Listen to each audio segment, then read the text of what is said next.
नमस्कार, स्वागत है। फ्रेमवर्क को हम आगे बढ़ाते हैं। अभी हम सेक्शन 1 पे ही हैं और हमने पहले 4 पार्ट्स कर लिए हैं और जो 5th पार्ट है उसका नाम है फिलॉसफी ऑफ माइंड। रीडिंग से शुरू करते हैं, फिर चर्चा आगे बढ़ाएंगे। The frameworks philosophy of mind rest on a single foundational distinction: ego and mind are not the same thing. The mind, in its innocent biological state, is a neutral machine, memory and intellect without agency, desire or resistance. All psychological agency belongs to the ego.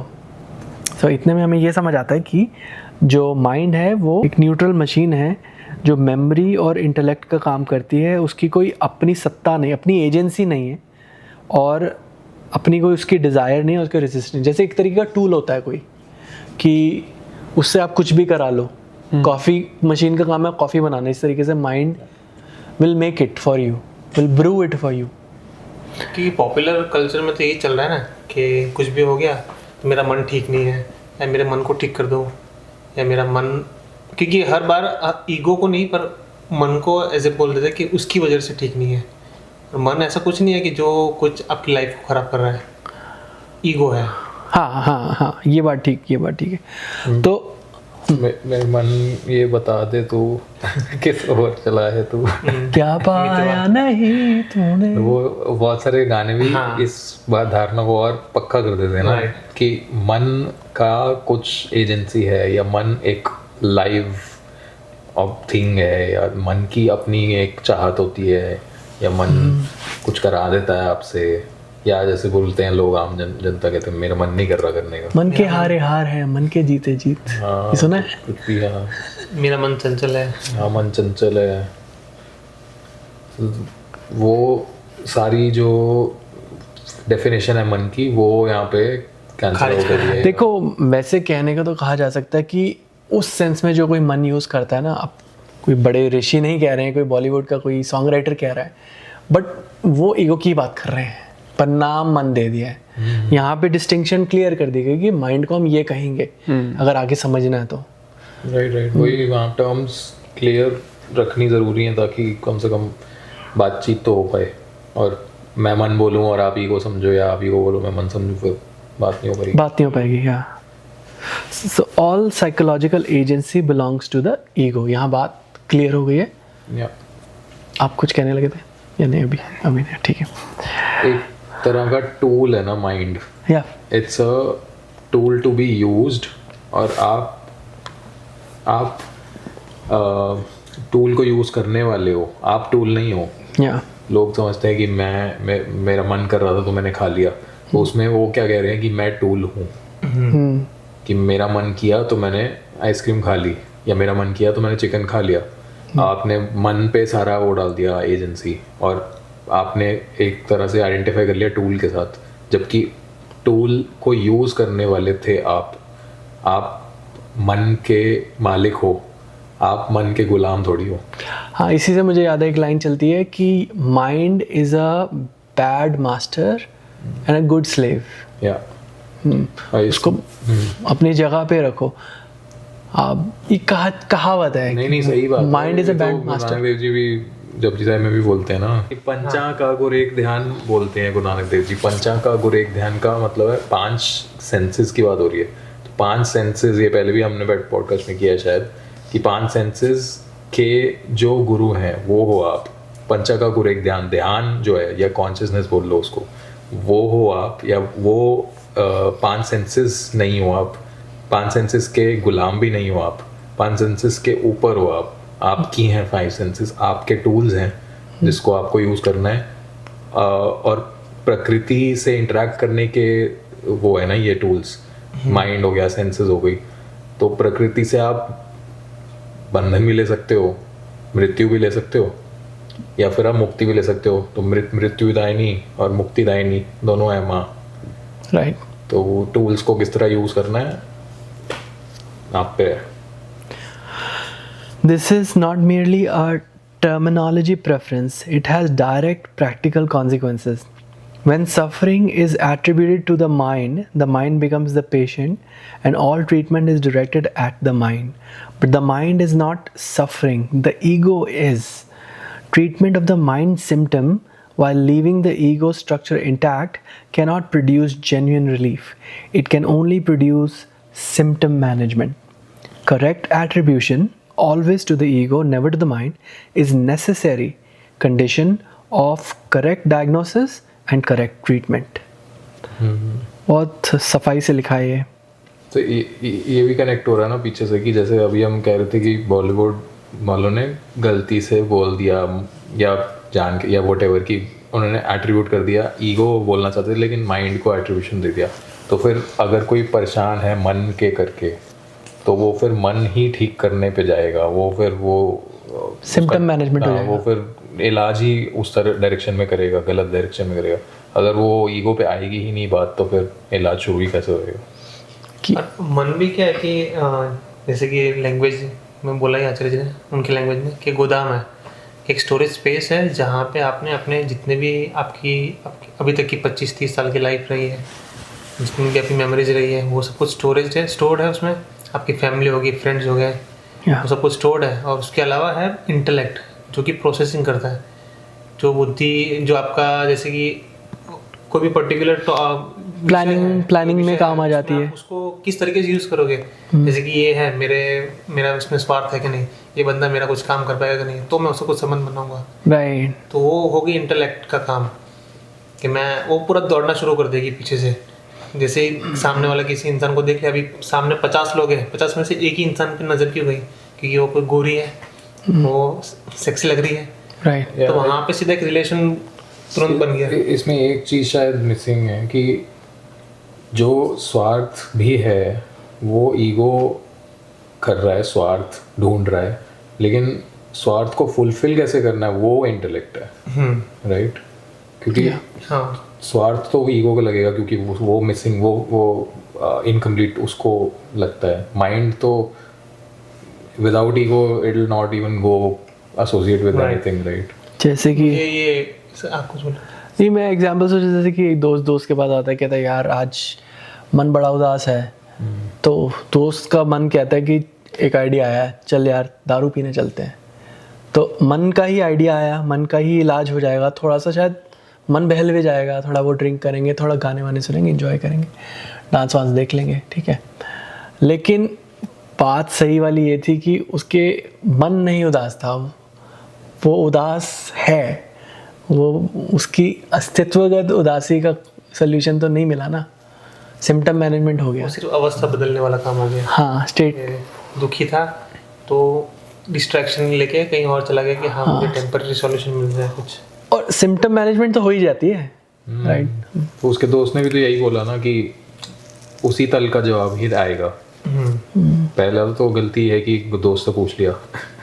दूसरा है कि दोस्त ने भी बताया भी जो, और वो उसी दल का बताया तो वो करके आप अल्टीमेटली उसी डायमेंशन में ही रहोगे, उसी तल पे रहोगे. देयर इज नो कपड़े बदल लिए बस ईगो ने, वही कह लिया. हॉरिजॉन्टल मूवमेंट हो गई, वर्टिकल कुछ नहीं हुआ. ओके.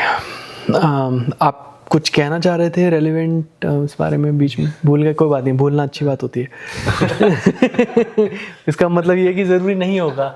हाँ, भूलना भी तो अब इसी में आता है. देखो माइंड, हाँ, मेमोरी माइंड का पार्ट है ना, तो याद आ गया.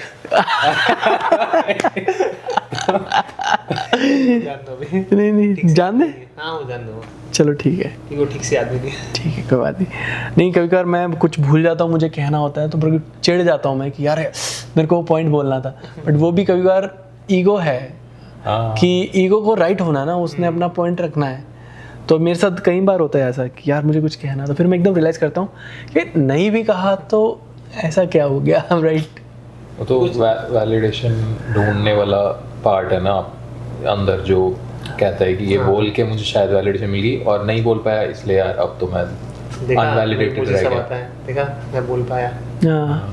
वो कुछ रिलेटेड था भगवत गीता से कि जिसमें मुझे श्लोक याद नहीं है, बट उसमें वो बोला है श्लोक के अंदर. मैंने आचार्य जी को सुनने के टाइम पे आई थिंक 1-2 महीना हुआ होगा, मुझे कोई रैंडमली कोई वीडियो मिली जिसमें वो श्लोक का मीनिंग बताया था कि कैसे 5 घोड़े हैं और चलाने वाला अहंकार है, या तो 5 सेंसेस की बात कर रहे हैं वहाँ वो श्लोक के अंदर। राइट। ठीक। ये तो बहुत बहुत बहुत सारे संतों ने कहा है। हाँ, मेरे को श्लोक भी है, वो मुझे याद नहीं आ रहा, इसलिए फिर मैंने बोला कि छोड़ो। तो मैं अगर ढूंढ के या तो डाल दूंगा अगर मिल जाता है तो। Okay. Consciousness is understood as inherently dualistic. There is no awareness without an object and no object without an aware centre. Both poles are in this framework operations of ego. The non-dualism of the framework does not lie in transcending the subject-object structure. It lies in recognizing that both subject and object, as ordinarily expressed, are the ego's own operation. As ordinarily experienced. As ordinarily experienced are the ego's own operations. मैंने क्या बोला था? Expressed. तो क्या कह रहे हैं कि कॉन्शियसनेस जो है वो डुअलिस्टिक होती है, तो उसके 2 पोल्स पे चलती है ये चीज़। क्या होते हैं 2 पोल्स? एक सब्जेक्ट और एक ऑब्जेक्ट, या देखने वाला और जो दिख रहा है।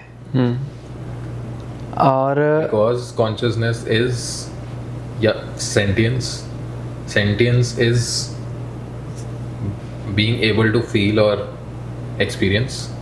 अगर एबिलिटी आ गई फीलिंग की तो एक फीलर होगा और एक फील्ड होगा, या एक सेंसेशन होगी, मतलब एक ऑब्जेक्ट होगा और सब्जेक्ट होगा।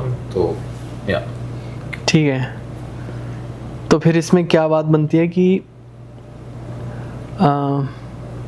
तो कोई अवेयरनेस नहीं है विदाउट एन ऑब्जेक्ट। अगर ऑब्जेक्ट नहीं है तो कोई अवेयरनेस नहीं है, मतलब एक एंड को हटाओगे तो दूसरा एंड हट जाएगा, ऐसा कह रहे हैं। और दूसरी साइड पे अगर अवेयर सेंटर नहीं है तो फिर उसके लिए कोई ऑब्जेक्ट भी नहीं होगा। तो मतलब हमारा शरीर भी एक ऑब्जेक्ट ही है ना एक तरीके से। अगर ये भी ना रहा तो देयर इज नो अवेयरनेस।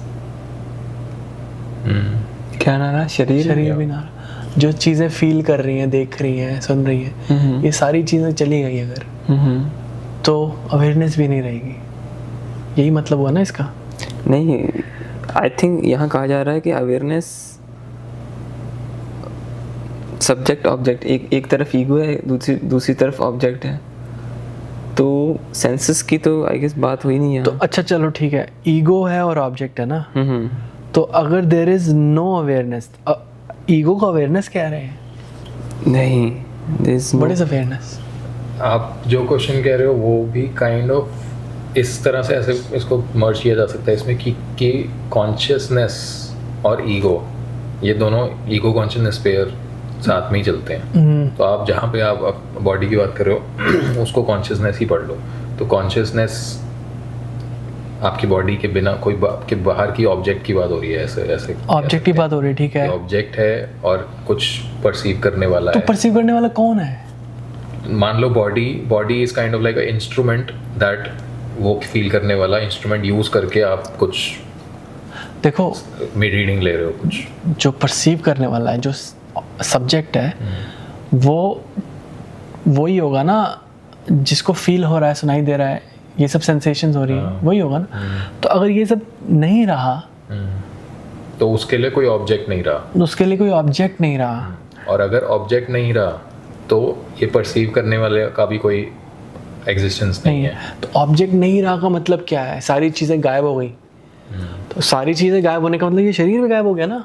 या गायब हो गई या एक हो गई, डिफरेंस ही नहीं कुछ। मतलब मेरा शरीर मर गया तो ऑब्जेक्ट गई, तो अवेयरनेस भी आपकी गई। हाँ, शरीर तो मर गया, ये क्या ऊपर आपका शरीर मर गया तो कॉन्शियसनेस गई, एक इससे सब्जेक्ट गया, ऑब्जेक्ट तो फिर भी है।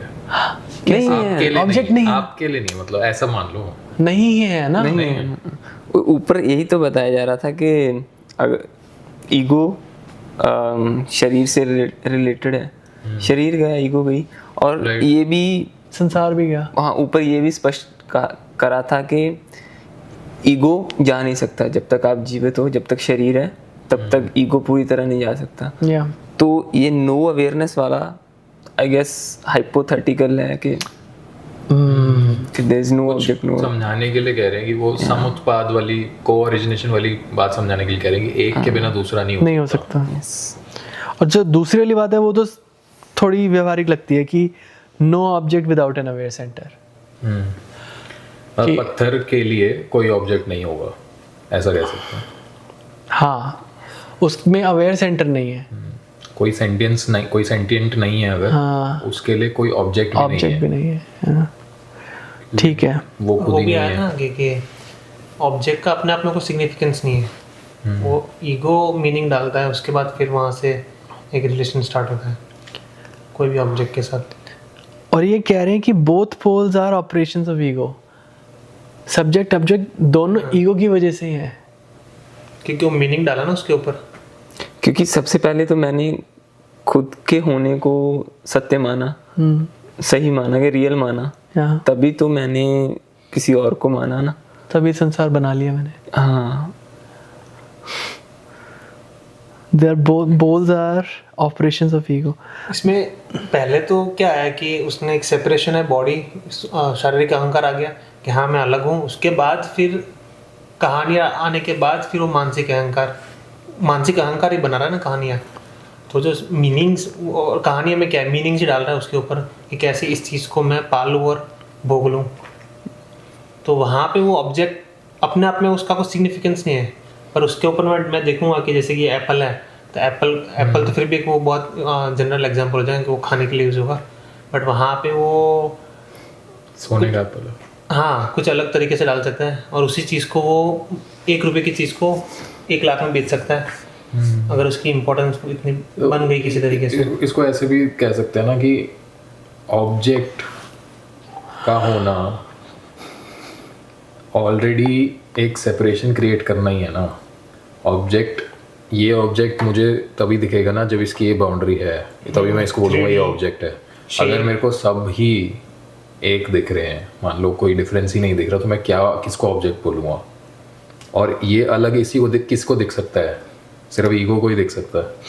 भाई मेरे ये कह रहे हैं जैसे कि both poles are operations of ego, यानी कि ऑब्जेक्ट और सब्जेक्ट दोनों ही ईगो हैं। वही तो पोल्स ऑफ, मतलब आप देख रहे हो कि ईगो ही हमें दिख रहा है। ईगो उठा तो ऑब्जेक्ट उठा, और ईगो के साथ जो ऑब्जेक्ट उठा वो खुद भी अपने आप में कुछ है नहीं ऑब्जेक्ट, वो ईगो का ही पोल है, प्रोजेक्शन मान लो, या उसको फिल्टर्ड रियलिटी मान लो, या क्या बोले। मतलब ये कही जा रही है बात कि they're poles of the same thing, they're sides of the same coin.